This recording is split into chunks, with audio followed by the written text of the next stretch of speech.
জনাইছোঁ।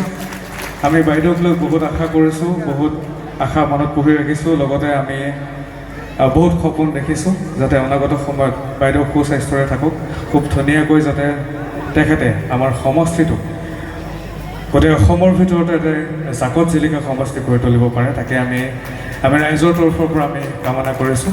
আমি এই চেগতে উদযাপন সমিতিৰ তৰফৰ পৰা বাইদেউলৈ আমি শুভকামনা জ্ঞাপন কৰিছোঁ।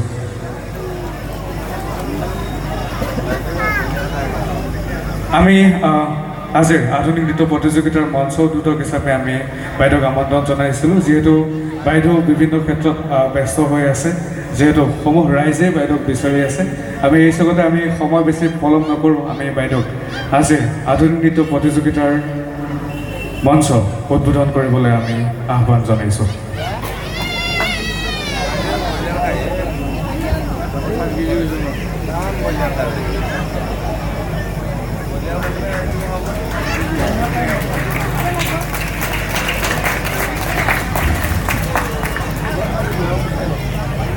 আমি সন্মানীয় বিধায়িকা বাইদেউক আমি আন্তৰিক ধন্যবাদ জ্ঞাপন কৰিছোঁ আমাৰ মাজত উপস্থিত হোৱাৰ বাবে।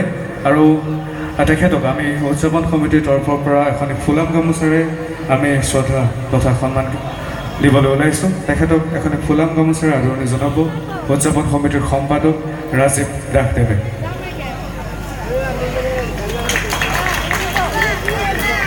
আমি ধন্যবাদ জ্ঞাপন কৰিছোঁ বাইদেউক। আৰু এই চেগতে আমাৰ সমূহ ৰাইজক উদ্দেশ্যি, যিহেতু বিহু শেষেই গ'ল, তথাপিও ৰাইজক উদ্দেশ্যি বাইদেউক দুআষাৰ ক'বলৈ আমি অনুৰোধ জনাইছোঁ।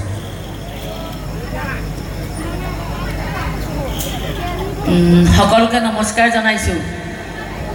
বহু সময় আধুনিক নৃত্য চালে মোক মঞ্চ উদ্বোধন কৰিবলৈ মাতিছিল, আৰু আজি এই বিশেষ অনুষ্ঠানটো গোসাইগাঁও মৃত্যুঞ্জয় যুৱ সংঘৰ সৌজন্যত বহাগী বিদায় আৰু সাংস্কৃতিক সন্ধিয়া ৰূপালী জয়ন্তী বৰ্ষ আৰু এই সাংস্কৃতিক সন্ধিয়াৰ মঞ্চ উদ্বোধন কাৰ্যসূচীত মোৰ লগত উপস্থিত আছে উদ্যোক্তা কমিটিৰ সংঘৰ সভাপতিকে ধৰি অন্যান্য সদস্যসকল।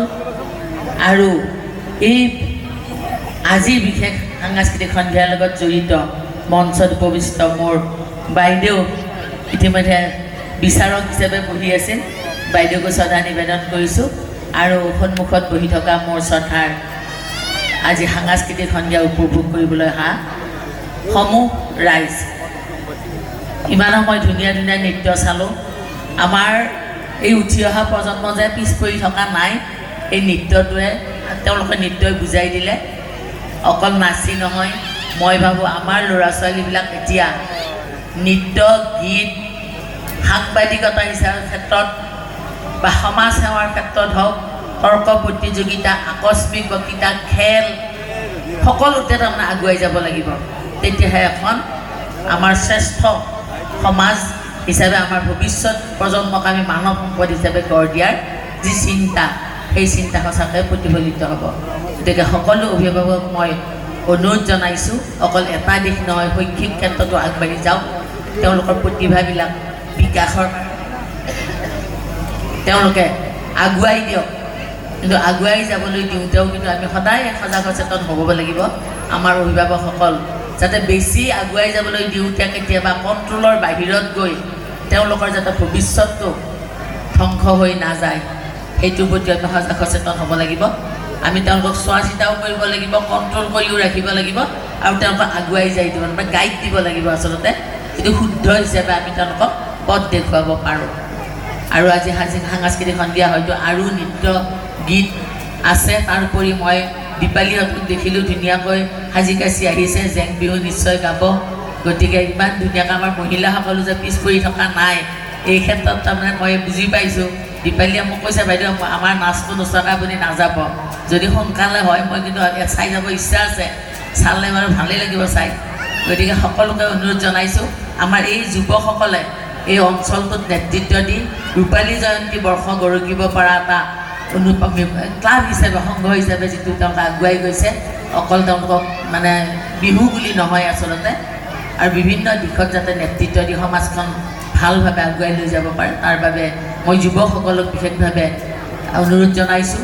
আৰু বৰ্তমান কিন্তু যুৱ প্ৰজন্ম অকণমান ক'লে কোনেও বেয়া নাপাব, বহুত এনেকুৱা ধৰণৰ হৈছে। মই বিহু ৰাজহুৱা নামঘৰৰ মানে ৰাইজৰ সভা বিভিন্ন ঠাইত মোক মাতিছে, কিন্তু গৈছোঁ মানে কেতিয়াবা মই ক'লে বেয়া নাপাব, কিন্তু সঁচা কথাটো ক'বই লাগিব। আহি কাষত মানুহ কিছুমানে কথা কয়, মুখত মানে মদৰ গুণ, যিটোৱে নেকি মই একদম ৰাতি টোপনি নহালৈকে সেই গুণটোৱে মোক আমনি কৰে। গতিকে তেনেকুৱা ধৰণৰ পৰিৱেশ যাতে মানে কিহৰ কাৰণে কৈছোঁ বুজিয়ে পাইছে, এই ল'ৰা যুৱকসকলে আমাৰ ভৱিষ্যত মানে প্ৰজন্ম, তেওঁলোকে যিহেতু সমাজখন ধৰি থাকিব লাগিব। তেওঁলোকৰ যদি জীৱনটো ধ্বংস হৈ যায় এনেধৰণে, সমাজখন কোনে ধৰি ৰাখিব? যিসকল এতিয়া জ্যেষ্ঠ বুঢ়া হৈ আহিছে, তেওঁলোকতো এদিন নোহোৱা হৈ যাব আমাৰ মাজৰ পৰা। এই যুৱক চামে কিন্তু সমাজখনক নেতৃত্ব দিব লাগিব। গতিকে ভাল পথ প্ৰদৰ্শক নেতৃত্ব দিব পৰা একোজন ব্যক্তি হিচাপে তেওঁলোকে নিজক নিৰ্মাণ কৰক, আৰু অভিভাৱকসকলে তেওঁলোকক উদগনি জগাওক যাতে তেওঁলোকে সমাজখন ভাল কৰিব পাৰে, দিহা পৰামৰ্শ দিয়ক। তাৰ বাবে সকলোকে মই অনুৰোধ জনাইছোঁ।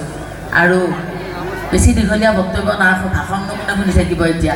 আৰু এইবিলাক নীতি কথা ক'ব গ'লে আকৌ কোনোবাই বেয়াও পাব পাৰে, নোকোৱাকৈও থাকিব নোৱাৰোঁ।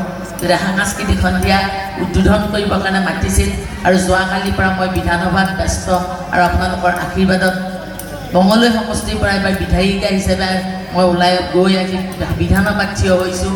আৰু সেইখিনি আপোনালোকৰ কাৰণে মোৰ কাৰণে সম্ভৱ। নীলিমা দেৱী বুলি নহয়, আপোনালোকে এগৰাকী প্ৰতিনিধি, আৰু এই সমষ্টিটো চলাই নিয়াৰ ক্ষেত্ৰত আপোনালোকে মোক দিহা পৰামৰ্শ দি যাতে সহায় কৰে, তাৰ বাবেও মই অনুৰোধ জনালোঁ, যাতে ভাল কাম কৰিব পাৰোঁ। সেইটোৱে মোৰ উদ্দেশ্য, বেলেগ স্বাৰ্থ একো নাই। গতিকে আজি আহি আপোনালোকৰ মাজত থিয় হ'ব পাৰিম বুলি ভবা নাছিলোঁ। মই ভাবিছিলোঁ সেইদিনা দেৰি হৈ যাব, গতিকে আহি নাপাম, কিন্তু সোনকালেহে গৈছে।